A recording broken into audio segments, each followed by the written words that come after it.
čo si im povedal? Škrupo, poď! Škrupo! Škrupo, zabij!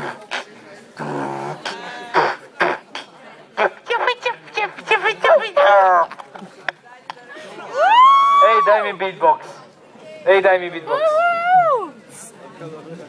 Počkaj. Daj beatbox. Poď. OK, nič, dobre. Dobre, daj beatbox. Ej, takže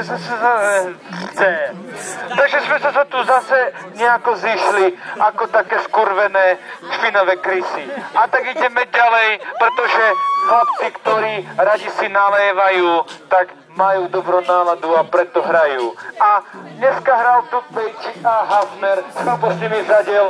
Neboj, pretože dneska je to ten správny večer. Dneska sme sa všetci rozebali ako červený sveter.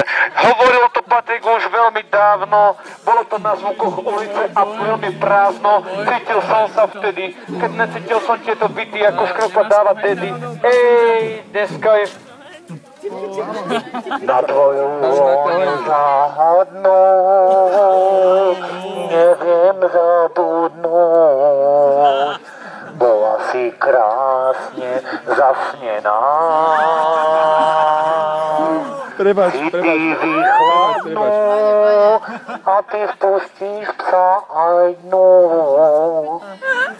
Voheň páry stále má.